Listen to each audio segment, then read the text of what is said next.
Está começando mais um Banqueta da Assembleia, diretamente aqui da Assembleia Legislativa de Minas Gerais. E hoje, no gabinete do deputado Leleco Pimentel, deputado atuante, um deputado que busca o diálogo aqui na casa, mas é um deputado também que tem uma força, que leva a sua história, a sua trajetória. Deputado, queria agradecer sua presença aqui hoje, abrir a porta do seu gabinete para que a gente possa fazer essa conversa e o povo, nossos telespectadores, possam conhecer um pouco da sua trajetória. Obrigado pela visita, Theo.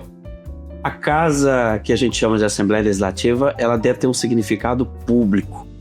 Por isso, não se pode ter gabinete fechado na Assembleia, porque isso aqui não pertence a deputado, isso aqui é público e pertence ao povo. Portanto, qualquer gabinete aqui, se não lhe abrir a porta, enfia o pé. Isso aí, deputado. Deputado, como que foi o início da sua trajetória até o senhor chegar aqui na Assembleia de Minas? Eu estou com 44 anos, mas eu tive uma militância desde jovem em Ouro Preto, na Pastoral da Juventude, junto com Dom Luciano, na Diocese de Mariana, onde eu, músico, desde novo, eu pude ajudar nos processos de formação. O que me fez abrir a mente para temas sociais importantes. A campanha da Fraternidade 93, Onde Moras, eu estou com ela até hoje, porque eu sigo na missão da luta para que a gente construa moradia e tire o povo de rua, que entenda quem é a pessoa peregrina, ou seja, quem é aquele que circula pelo território, pessoas de direito. Portanto, a opção pelos mais pobres sempre me fez ver um mundo de injustiça. Fui fazer História na Universidade Federal de Ouro Preto em razão da minha consciência crítica e fiz disso também um lugar da gente aprimorar. Mas a percepção que a gente tem mesmo é que onde a gente pisa o chão da realidade triste dos mais pobres é que nos forma, nos forja.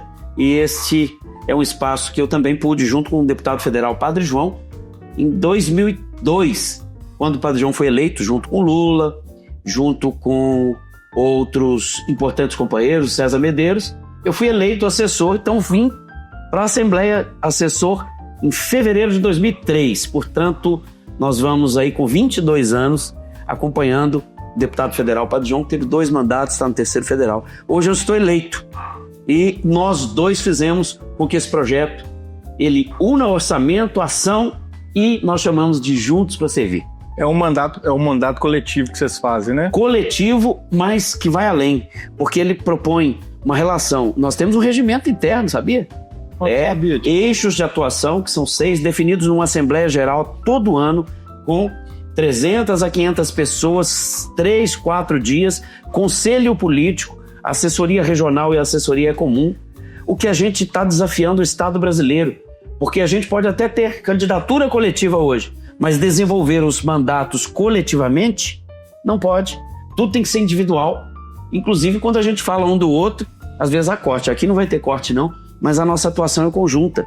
E é importante, porque isso dá economicidade, transparência e maior, vamos dizer assim, maior eficiência no gasto público. Que a gente pode fazer com que o orçamento estadual atenda melhor onde precisa, o orçamento federal atenda melhor onde precisa. E isto é muito importante, porque às vezes você tem sobreposição de recurso. Você tem um recurso de um, de outro, numa disputa política apenas. Não tem uma efetividade daquele recurso chegando na ponta, transformando naquilo que o cidadão precisa, que é o atendimento, que é a sua cirurgia, que é o seu gás, que é a compra da alimentação escolar, que é a horta. Enfim, a gente pode fazer maravilhas com essa economicidade. Então pode-se dizer que é a característica do PT, que é o orçamento participativo. Vocês fazem um mandato participativo, que as pessoas têm voz de poder falar assim, olha, vamos investir nessa tal pauta. Eu sou ousado. O que nós fazemos hoje é emenda participativa, porque as nossas instâncias de participação é que definem a prioridade. O que nós fazemos? Reunimos essas demandas e tomamos essa decisão em conjunto com os conselheiros que são das regionais, com o assessor, com cada município que senta aí com um número de participantes e prioriza. Olha, se na casa da gente, às vezes, a gente não pode comprar uma coisa cara, tem que comprar arroz e feijão, a prioridade é o arroz e feijão. Se já superou isto e se pode agora comer ali uma carne, então a prioridade pode ser acessar a carne. Então, exercício de prioridade é exercício comum da vida. é político. Na sua avaliação, quais que são as maiores demandas do povo mineiro e que você acha que esse governo está na direção certa ou está na direção contrária, deputado? O governo de Minas está na direção contrária. O povo de Minas hoje quer água de qualidade e quantidade na torneira, quer ter uma via sem buraco para poder transitar, quer ter um transporte público de qualidade e quer ter acesso à cidade. E aí o governo de Minas entende que isso tudo tem que ser privatizado, porque ele entende que é a iniciativa privada que faz o melhor. Olha, os setores que mostram que a saúde, estando com o governo, e o setor energético estando com o governo, nós não vamos ter, no caso de uma dívida, um hospital tendo a luz cortada. No estado de Goiás ou lá nos Estados Unidos, que é privatizada a energia, isso, eles colocam até o paciente na rua. Aqui em Minas Gerais, nós temos um governo que quer privatizar a saúde, quer privatizar a CEMIG, quer privatizar a Copasa, o saneamento. Então, está na contramão. O mundo está reestatizando a água, que é soberania. As pessoas têm que ter acesso à água, senão elas morrem, o território fica livre das pessoas. Então, na contramão da história, o governo de Minas hoje ficou de joelhos para as mineradoras. As mineradoras hoje produzem commodity, não pagam imposto. Elas fazem buscar a nossa riqueza, que é uma safra só, e transforma em commodity, vai mandar para a exportação e o que sobra para nós não é nem imposto. Você vê o caso de Itabirito, de Ouro Preto e Mariana, a Vale e outras empresas devem bilhões, calote, além de não pagar imposto. Eu estou falando do minério. E se eu perguntasse sobre imposto sobre a água para as mineradoras? Não existe. A Cefur, que hoje deveria cobrar de quem usa mais a água, não cobra. Aí o que acontece? Falta água para as pessoas. Itabira está com racionamento de água. Dividiu a cidade em 6 lotes. Todo dia uma região fica sem água. Somente no domingo é que tem um abastecimento de todos. Sim. O déficit habitacional de Minas é muito grande, né, deputado? E o que o senhor acha que... de que forma a gente conseguiria mudar isso? E democratizar essa questão? Para quem está nos ouvindo, déficit habitacional é falta de moradia a ser construída, falta de moradia com qualidade. São 2 déficits. Sim. O de quantidade, Zema está completando 7 anos de governo, acabou com o programa de moradia. A Cedru foi esquartejada, você tem a moradia na CEDES, você tem a regularização fundiária na CEINFRA, você tem o direito à cidade discutido no outro espaço, não construiu nenhuma casa. E ainda pior, pegou a Coab, desmanchou a Coab, que tem os terrenos que os prefeitos doaram para construir, e agora quer vender os terrenos. Então, está na contramão. Nós hoje criamos na Assembleia pela primeira vez a Comissão de Habitação e Reforma Urbana. Ali a gente discute moradia, saneamento, a mobilidade urbana. Nós temos um projeto de lei que cria o Sistema Único de Mobilidade do Estado. Pois bem, hoje o programa Minha Casa Minha Vida do governo federal retomou. O aeroporto Carlos Prates vai ser Minha Casa Minha Vida. Na região metropolitana, quem está ofertando moradia é o Minha Casa Minha Vida. O governo do estado não deveria ser este que preparasse então pelo menos os terrenos para que fossem doados e colocados para a construção da moradia? E pior, nós temos um déficit qualitativo, banheiro. Hoje eu e o deputado federal Padre João temos que colocar recurso para a construção de banheiros em comunidades ou ruas inteiras. Na cidade de Jequitinhonha, bairro Aldeia, nós temos 35 moradias numa só rua sem banheiro. Nós que tivemos que colocar emenda para construir. E como que eles fazem? As pessoas vão ao mato, meu irmão. As pessoas, elas têm vergonha de receber uma visita. Eu e Padre João vimos uma senhora que ela ficou na janela e ela dizia assim: eu tenho vergonha de não poder te chamar porque aqui em casa não tem banheiro. Então, nós enviamos emenda e a construção de unidades sanitárias, banheiros no urbano. Na comunidade hoje de Bonito de Minas, eu cheguei e ali, reunido com as pessoas, a gente tinha uma comunidade que só tinha uma casa com banheiro. Nós transferimos para a prefeitura também recurso e lá está sendo feito a aquisição de material de construção pela prefeitura, o mutirão acompanhado, né, por uma assistência técnica para a construção dos banheiros. Isso acontece em Belo Horizonte. Isso acontece em Ouro Preto, isso acontece em Piranga, acontece no Jequitinhonha. Ou seja, esta qualidade de vida das pessoas, ela precisa se transformar de fato numa política pública. E é por isso que o governo Zema está na contramão, não olha para o pobre, nem enxerga o pobre. Então vamos falar em venda aqui. Está gerando uma repercussão que é a questão da venda da Emater, né? O senhor foi um deputado ferrenho nessa discussão. Conta pra gente, explica pra gente o que é e o que isso simboliza, essa venda da Emater. Na verdade, a venda daquele prédio da Emater que ele quer colocar no colo do governo federal como se fosse pagar a dívida, mas não. Foi o TRF6, que é o Tribunal Regional Federal da 6ª Região, juízes, o judiciário, que manifestou interesse.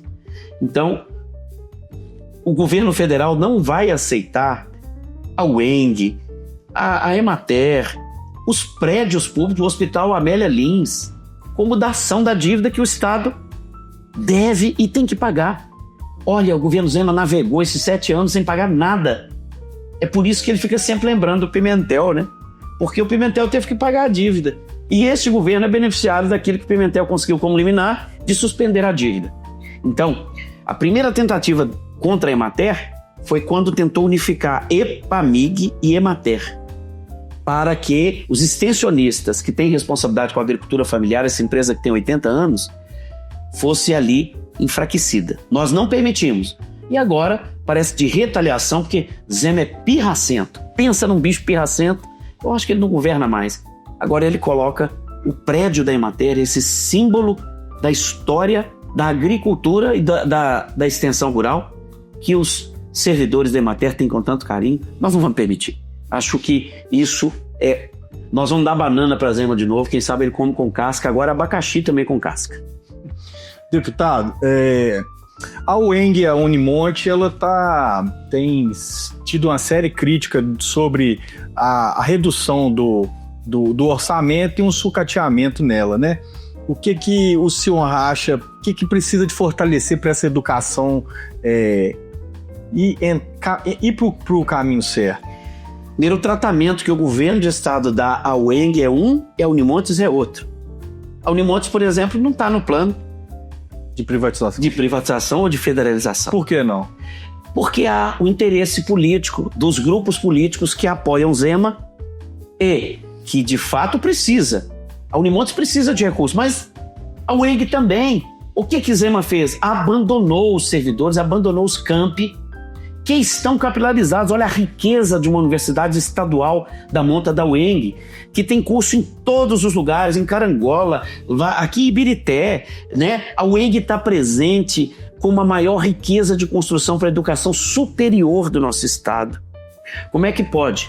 Primeiro que a federalização não federaliza o servidor. É proibido. Esse é o questionamento. E aí? O que Zema quer é demonstrar que ele enfraqueceu essas instituições e que elas só valem o preço da superfície ou dos seus prédios. Ele esquece o corpo, que é a pesquisa, que é a ciência, a educação, o conhecimento, a importância para a vida de pessoas que não tiveram acesso ou que não teriam acesso ao ensino superior se não tivesse a UENG naquela determinada cidade, atendendo aquela região, com os cursos importantes que tem. Então, é um desprezo pela educação, pela ciência, pela tecnologia. Eu diria que um governador que coloca o UENG, a Unimontes, do estado que está, é um terraplanista. Só pode ser uma pessoa que acha que a terra é plana e que nega a vacina. Zema é uma cópia de Bolsonaro. Para nós, é uma preocupação se ele compreende. Eu acho que ele não conhece nem a Adélia Prado, vai conhecer de universidade do estado, a importância dela para o povo. Deputado, a questão já se foi enterrada essa PEC da blindagem e da anistia, né? A anistia até que não, né? A PEC da blindagem eu acho que já foi uma coisa superada, né? Mas e a anistia? Qual que é a sua visão? A dosimetria também, que a gente pode falar nisso. Ressuscitou 3 defuntos. Aécio, Paulinho da Força e ainda tento um diálogo com Temer. Veja, esses 3 atores golpistas, o Aécio estava no lixo da história, está tentando ressuscitar em cima de dosimetria. Quando eles viram que a sociedade não aceitava esta história de anistia, ou seja, anistia que foi aqui subversivamente cooptada pela direita para salvar uma família. Anistia que eles falaram que era para aquela que pichou com batom, que era para aquele que foi preso porque depredou, porque fez a barbárie que foi televisionada por todos. Eles querem transformar a pena dessas pessoas agora em uma pena menor, o que equivale a passar a mão na cabeça daqueles que cometeram crime contra o patrimônio e contra a democracia. Esse povo foi usado por aqueles que hoje já têm a condenação e vão para a cadeia. O maior deles, Bolsonaro. Mas ele sujou o nome do Exército, da Aeronáutica, da Marinha, e não fosse a sanidade daqueles que não permitiram o golpe, mas a intenção foi feita. E tão covardemente fugiu do país naquela ocasião para tentar arrumar um álibi, não colou. Então hoje, com mais de 27 anos, né, de condenação, uma dosimetria pode ser direcionada para Bolsonaro. Não é os pequenos que ele chamou de maluco, que ele chamou e desqualificou.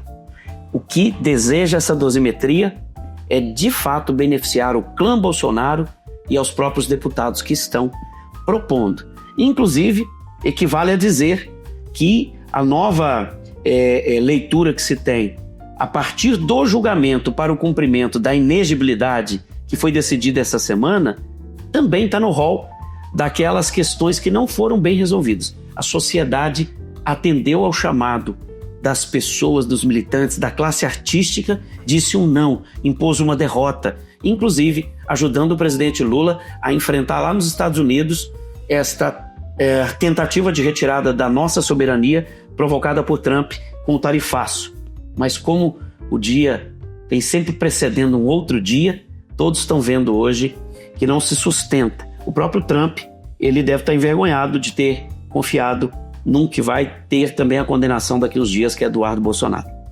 Deputado, aqui na Assembleia o senhor tem uma participação popular muito forte. O seu mandato é um mandato que ele tem a participação, igual o senhor mencionou aqui. Qual que é o projeto que o senhor vira, o senhor fala, bate no peito? Todos são projetos que você trabalhou, você gosta, mas tem um que você fala assim, esse aqui é o projeto que é o meu xodó. Qual que é? Eu luto para que a gente não transforme aquilo que é essencial para a vida das pessoas em mercadoria. Então, quando entrei nessa casa, trouxe o projeto de lei que a gente chama da grande ferramenta da autonomia da gestão, que é a autogestão. Então, hoje, nós somos o primeiro estado a ter autogestão para a produção da moradia, ou seja, tudo que o povo pobre construiu foi pelo construpovo. Mas se nós tivermos o Estado garantindo dinheiro e assistência técnica, nosso povo constrói e não deixa com que o tamanho da casa, o conforto e a dignidade vá no lucro para o bolso de uma empresa. O BDI, que é chamado Bonificação de Despesa Indireta, ele pode levar 15 metros quadrados de uma casa. A Coab mesmo faz isso, entrega uma casa de 39 metros quadrados. O movimento constrói com 55, com 60 metros. Então esta lei é uma lei assim que para mim liberta a gente da exploração do capital. E em par e passo, quando a gente criou também o marco regulatório da pedagogia da alternância. Está aqui Paulo Freire, há poucos dias completaria 104 anos. Então a gente trata da educação contextualizada e do direito do jovem do campo ter acesso à educação e poder optar pelo campo. Porque se o campo não planta, a sociedade não janta. Se o campo não roça, a sociedade não almoça. Se a gente não reencantar a nossa juventude, nosso povo pelo campo, a produção de alimento com qualidade não vai dar conta de curar o nosso povo. Porque o alimento processado, o alimento cheio de agrotóxicos é que está causando câncer. Então eu diria que essas duas leis são assim a razão da gente ter aqui também na inspiração da nossa fé Dom Luciano e a luta pela vida. Eu sempre lembro, Dom Luciano sempre me inspirou nessa luta e hoje ele é considerado para nós, né, a grande liderança, o servo de Deus, porque eu não confundo Estado com religião. A religião é a relação sua com Deus. A minha relação com você é política. E eu preciso enxergar a sua realidade. E você, no seu grito, o mais pobre, ele precisa ser atendido pelo Estado. Porque senão o Estado inteiro vai para quem já tem e eles querem o Estado mínimo para quem nem nada tem que comer. O Estado mínimo é ruim, é péssimo e ele destrói a possibilidade e a esperança de mudança dos mais pobres. Deputado, agora nós vamos fazer um pinga-fogo. Vamos lá. E eu vou te perguntar, e o senhor vai ser bastante sucinto para não ter tempo de pensar, tá? Só responder o que veio de supetão. Não posso prometer, eu penso rápido, mas deixar de pensar, não. Isso. Isso aí. Deputado, um político, Lula. um estadista, Lula. um livro, Eric Hobsbawm, A Era dos Extremos. um orgulho na sua trajetória política. Poder me inspirar na caminhada de Dom Luciano e também junto com o Padre João, pessoa a quem eu atribuo também toda a confiança e lealdade. Um lugar de Minas que todos têm que conhecer. Ouro Preto, minha terra. Um hobby que você não abre mão. Violão, cachaça e alegria. Aí sim, hein? Pode me chamar também. Eles me chamam só pra bater lá. Tá convidado, tem ali, ó. Vai, A viola tem do ali. meu pai, herdei do meu pai essa questão do violão. Cachaça vocês podem ter aqui à vontade, mas não é o lugar daqui de tomar, mas a gente gosta de uma cachaça. Viu? Sonho que ainda pretende realizar fora da política? Ou não existe fora da política em sua vida? Não existe fora da política, mas que a minha mãe tenha moradia. Eu ainda também não tenho. E moradia é a roupa da família, a dignidade. Portanto, a gente... E eu tenho muitos irmãos também precisam de moradia. Então, meu sonho é que todos tenham direito à moradia, à dignidade. Moradia é a porta por onde a gente entra para todos os demais direitos. É isso que eu tenho de sonho. Deputado, queria que o senhor deixasse uma mensagem aqui para os nossos telespectadores. O que o povo de Minas, em geral, pode esperar desse restinho de mandato do senhor e provavelmente para uma reeleição? Eu espero que o povo brasileiro tenha consciência de que nós estamos com a chance histórica de reeleger o presidente Lula, porque ele precisa aprofundar as mudanças, a reconstrução do Estado brasileiro. E que a gente mude aqui em Minas Gerais o rumo do Estado. Não dá para ficar com aqueles que falam mal da política, fingem não ser políticos para ser políticos, gostaram tanto que querem ficar.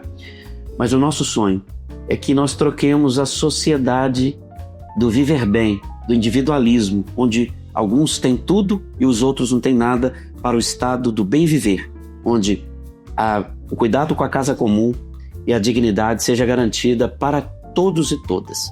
É assim que a gente constrói o reino de Deus aqui na Terra. Deputado, queria te agradecer, Theo, por poder participar conosco.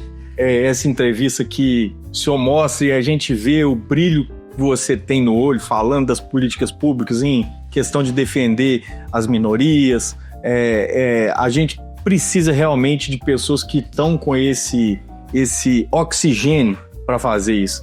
Muito obrigado mesmo. Obrigado. Quero te agradecer. A banqueta, junto com o Theo, fazem um grande serviço para a política. Falar de política para a juventude, com a juventude, porque é por meio da política que a gente transforma a realidade. Parabéns, Theo. Obrigado, deputado. Faça esse bem para a política. Muito obrigado. Valeu.